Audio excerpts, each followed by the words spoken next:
It was a fake slide, Josh right? Allen. Talk to me a little bit. Talk To to me. me, and I mean, how ironic that we talked the fake slide, and it came from What made it so it came, ironic? What are you talking just about? What just you the referring Kenny Pickett, the to? creator of the fake slide in a I had sense. never heard a fake slide outside of Peyton Manning when I he just don't respect it. fell and I then got don't back up. respect it. So it In was the a fake day slide. of in the day of how it wasn't a fake slide, but It it's wasn't a like fake slide.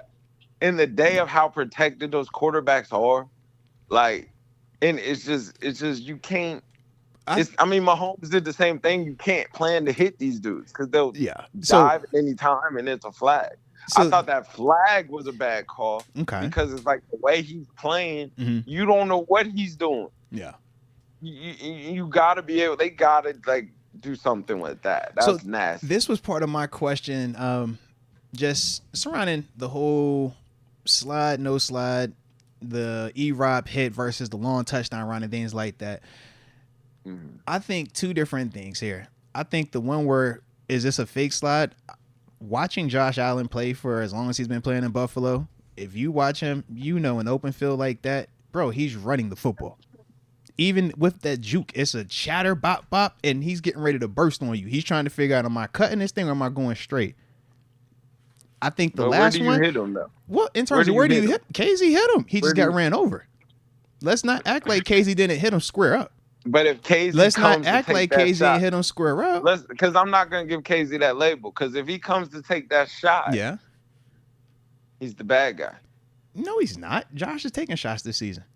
If he takes that shot and he slides, it's a flag. If he It's a slides, murder. yeah. If he slides, But though. you don't know if he's sliding or not. And that we slide is so understand, quick. and we understand that is the big challenge with mobile quarterbacks. So now he becomes a big and strong mobile quarterback that you can't just That's load a up part to hit of him. it. So now But he at the runs same you over time, like a college. we can't act as if we don't want to protect quarterbacks when literally every rule is designed to protect quarterbacks. But that's protecting them too hard right there. You can't hit But them. you can't pick and choose. But now you picking and choosing how much you want to protect them. I'm fully for they need to unprotect him in the field a little But bit. that's because you play defense like me. I'm with you. I've been saying this, but this is how the game is officiated, and we all know that. You can't touch quarterbacks. They're always rules, especially, bro. You know that. I'm not jumping on no crazy wagons, bro. This isn't the start, like, no drama like that. They don't protect Lamar in that aspect because they know Lamar will run. Josh Allen is a guy who also will run. He shouldn't be protected in that same aspect. And he typically, and what I'm trying to tell you, he doesn't get it like that. But in this instance, we're looking at two particular plays, and honestly, I looked at the play where he slid and Landon Roberts hit him, and it was a similar play where Mason Rudolph slid and AJ Klein for the Buffalo Bills jumped over him. Both slides happened right at the exact last second, but the difference was Miles Jack hits him in the chest. That's the difference. Whereas for the Bills, AJ Klein jumps clearly over him. And I think his leg lands on him. No, it's a mindset. TG, you know it's a mindset, bro. You know it's a mindset, bro. It's a mindset. One dude is jumping over. One dude is putting his helmet, his chest, his shoulder pad in his chest, bro. It's a difference. I respect that. But at the same time, you're talking about another one that Mason's clearly not going to drop his shoulder on you. Who says that? He dropped the shoulder versus Detroit Lions and knocked the dude out. He knocked the dude out. 80. He just ran for a 60-yard burst. Bro, but you acting like Mason ain't never dropped a shoulder on somebody. Mason has dropped the shoulder and knocked the Detroit Lions defender out in Pittsburgh. We all watched that. We all did. Mason Rudolph, same foot, same shoulder, more power. So what is the difference? There is nothing. If you play in the game, you got to play the game, bro. So should Mason be at fault for when he ran over the defender from the Lions? No, yes, he should be just. I think gosh, bro. To me, I don't have no problem with the quarterback being a runner. I think that's an aspect of the game. I respect it. I'm not saying that, but you can't throw that flag on him in the fourth quarter in that moment. And you could tell Jack was letting up on him too. He didn't. Did he hit him in the chest? Yes or no? He didn't push Allen. Did he hit him in the chest? He let up on him. You could see his hands. He did not put. He put his hands up terrible. after he hit him in the chest, bro. Don't act like he did. Don't act like he missed him. Terrible. Let's not act. So if it was 7, so this is the question then. both scenarios, why did the Bills offensive line react the way that they reacted then? And why is I didn't feel like they reacted like that. All right, watch the tape. They're trying to get a call. No, watch the tape. Because he hit him. Watch the tape. It ain't hard. If that was our guy, we would want the same call. What are you supposed to do with him? Bro, these are these are my questions. I'm with you. But I think what you're speaking on is more of just how the quarterback position as a whole is viewed. But we're talking specifically about this Bill situation. I don't think we're on the same page with it. I think as a whole, if we want to talk about how quarterbacks are protected, that's a different conversation. But they're not about the why not? That's what they do for So they don't do that for quarterbacks. They do it every year for quarterbacks. You know that. They do it every single year for quarterbacks. Every rule is for quarterbacks. They don't even protect Dak. Like they don't protect, and I'm not starting it, but they don't protect. If they know he runs a little bit, they don't protect him. You watched this game, and that's what you drew from it, bro. Josh Allen gets hit. He gets hit. I think those are big moments. Josh Allen gets hit, bro. It is that simple. Yeah. But that's part of. That's a big swing. So this is my thing. So what is your correction for officiating then? Which rules are you dialing back? Because that is a bigger issue if that's what you're talking about. But I think these quarterbacks are too protected. But think about this. You're feeling like this now, but these things have been taking place, bro. Let's not act like this is not new. This has been taking place, bro. But these are affecting people's livelihoods too, bro. But you saying it like this is new. That's my whole thing. You acting as if this is the first year we've seen a quarterback get special treatment. Like in 2015, playing against the Denver Broncos, you ain't watch a Peyton Manning play dead, get back up, special treatment first down. Okay, so what are we talking about? So in 2015, we ain't tripping on it, but now we tripping on it? Come on, bro. You know, quarterbacks get special treatment, bro. You know this. I hate all of it. I hate all of it. But you know they get special treatment, bro. You know that. You can't hit them low. You can't hit them high. If they on the sideline, that was the whole Russell Wilson, right? Is he running to turn up the sideline or is he running to go out of bounds? Russ started turning up the sideline. Bro, this is what they do in this league, man. You either got one of them dudes that could do it and you love it, or you don't got one of them dudes and we having this convo like we having right now. Right now, we don't got that guy that's going to get that call. They do. The teams that got that guy, you love that call because you know you're going to get it. You put the defense in a bind.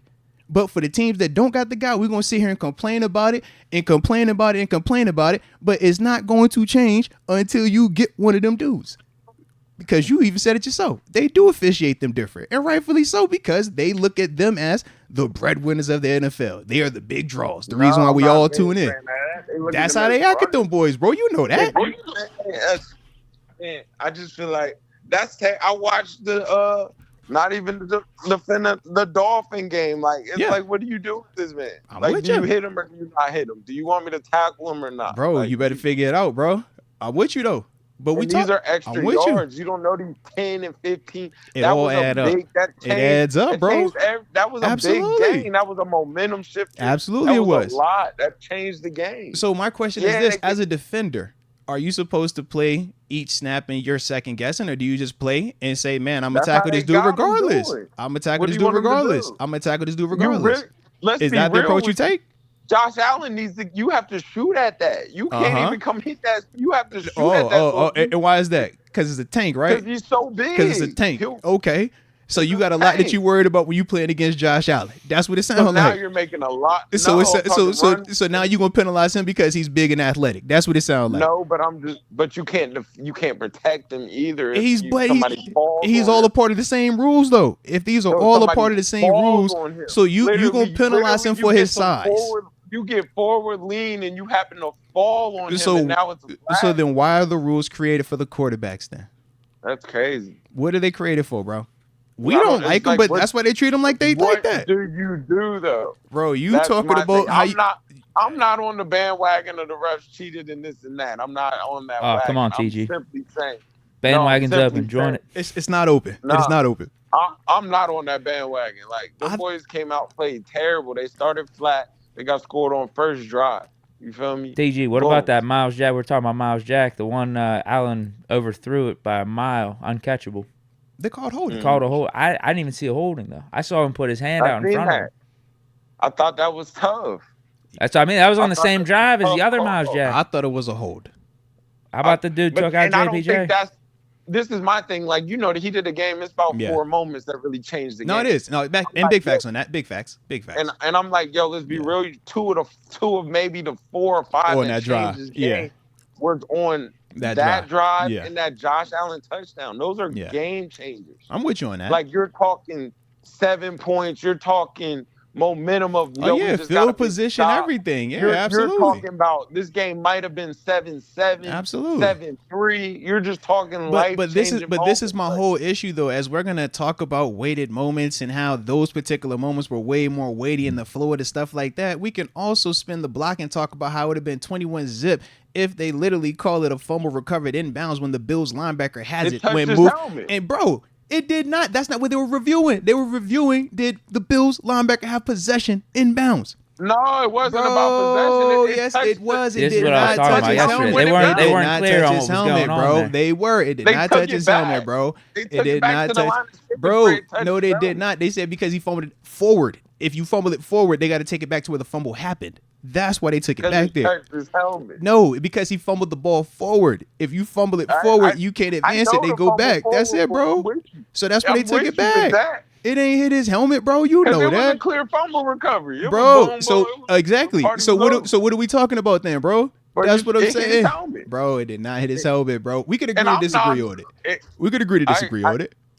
Did it hit his helmet or no? I thought that was. I thought it did not, and I thought that they were challenging if he had possession inbounds before he slid out of bounds. No, he had possession. We knew that. Exactly. So he didn't, bro. The referees ruled it as he did not, though. That's what the referee ruled. So that's why I'm even looking at that like, okay, before we talk about any of this other stuff, that's 21-zip essentially. That's with not 3, 21-zip, bro. So it was already 14-zip when that fumble happens. That's the same drive where Mason throws the pick in the end zone to Kyer Elam, bro. And then after that, what happens? Josh comes right back and turns it to 21-zip. The difference was it just took the interception in the end zone to do it. And that was after us feeling good about some of the plays that we had on that same drive. Yeah.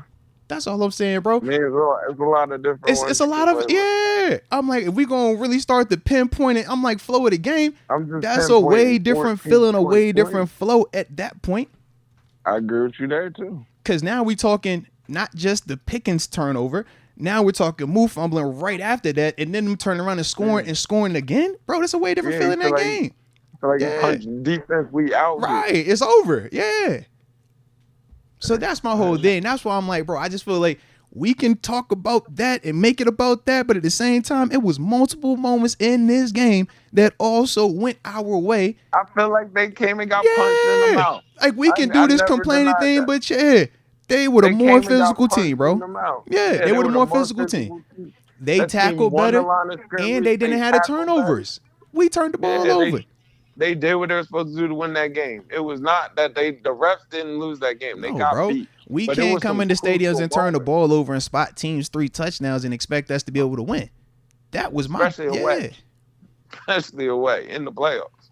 In the playoffs, bro. You know what I mean? I'm with you with that. I'm not making that excuse at all. Yeah, and I said that yesterday. Yeah. I said we screwed ourselves in the first half, but I also think the refs did no favors in the second half. It was some bad calls. Like, it was some bad. I'm with you on that though. Yeah. How much money does the NFL make, man? They needed some official refs, bro. I don't understand that. Like, just make some full time. This is what they do. But these are all these are all complaints that are not new. That's all I'm saying, bro. The quarterback protection is not new. The officiating deficiencies is not new. I agree. I think it's hit a point though. Like this year, haven't I said this though earlier in the season, like months ago, that I feel like the refs in some of these calls are the worst I've ever seen in watching the NFL because of all the new rules and how they are protecting the quarterbacks. Yeah. The way they are, it's getting ridiculous. He's roughing the passer. Yeah, crazy. We all deal with it every week, and it's like, bro, I hate it. You hate it. I got it. But is it going to change? No. So you either figure out how to win around that joint, or this is what we're going to deal with. Get one of them dudes that's going to get them calls. These moments are changing people's lives, though. It is. I'm with you, bro. What is the incentive for the NFL to change it? And that was the convo that me and Deke have had numerous times, because clearly we having this convo. Clearly, we could feel some type of way about the officiating, and I'm sure everybody has and has valid reasons. But does that stop people from viewing? Does that stop people from tuning in? Does that stop people from actually showing up to these games? No. So until something changes their bottom line, what is the incentive for the NFL to make them changes right now? And they haven't had one. And that's why we haven't seen any of them changes just yet. And that's why I don't anticipate any new changes coming with that just yet, man. So we can complain about it, but is it going to change anything right now? Which something has that. I want something to happen. We talked about that before. Yeah, it's like, but it's like, man, what's the viewership look like in 5-10 years seriously, if this continues? Because they're going to be talking about how they still getting viewership. Numbers are still going up. That was the most watched Peacock game the other day, too. Same officiating stuff going on in that game, too. But they do not care because everybody's still going to be tuning in. So if they still going to be doing this, we could complain about these refs every single game if we want to. It is not going to change anything right now, though, man. That's all. I'm with you. That's all. But speaking of Mason, though, what'd you think of him, man? I didn't think he played bad, you know. For terms of situation, I didn't think he played bad. You know, I didn't think he lost the game, if that makes sense. Yeah. You know, I didn't feel like he lost. I think he got us back in the game. Like, I felt like he fought a good fight. I mean, they just had, like, it was so one-dimensional. Why do you react like that, bro? Don't react like that, man. Don't react like that, man. Deke, I thought they was going to make the switch, but I just think whoa. Rewind that back. I missed that. What you just say? I thought it was gonna be. I thought this was the week they was gonna kind of like dress Kenny and make Kenny like the switch at. You're saying the starter, or like when we were down? You know, when they got the 21 zip, you thought was gonna make the switch then? Yeah, I thought it was gonna be like, all right, let's get back to it. I honestly thought if they would have called that move fumble, I thought we could have saw something there because it would have been 21 zip and it's rapid on fire right now. I think it could have been a legitimate conversation for sure. I could have seen something. Yeah, because you're just at the point. Why not? Yeah, and it's getting almost like out of hand. So what can we do to try to stop the bleeding real quick? Yeah. Even though it wouldn't have been all on Mason or anything, which I agree too. It would have been due to the Pickens fumble and the Freiermuth fumble at that point, which have zero to do with him. Yeah. Man, like, dang, TG that brought up the kitty. He said, "Yo." Yeah, we didn't talk about that yesterday. I mean, I do think there was a moment in that second quarter where you are thinking like, it might be time for 8. Like, just why not? I can see it, bro. That's them boys just really like they just look like they got out physical. No, they just look like them boys were bigger, stronger. They just got punched in the mouth. You know? We all agreed about the physicality element. I kind of depicted it as a team that has been in the playoffs the past 4 years and have been competing for trying to get one of them Lombardis versus a team in terms of us that this was kind of a newer experience with this group, man. Mason, first time starting in the postseason, right? GP first experience in that thing. A lot of dudes, that was their first go at this. And I just thought that first half, they kind of got the awakening of, oh, this is a different speed, kind of like us in 2014, where we like, oh, all right, this is a little bit different now. We've heard the stories, but this feels different out here. All right, and then you come back that following year, and then after that, you feel even better about it. Then the next, you feel even better about it. I just kind of looked at it like that, like, man, that first half was our learning experience. The second half, we kind of settled in, and now we build upon this going into this offseason and obviously for next season as well. Now we'll see. Yeah. We shall see, though.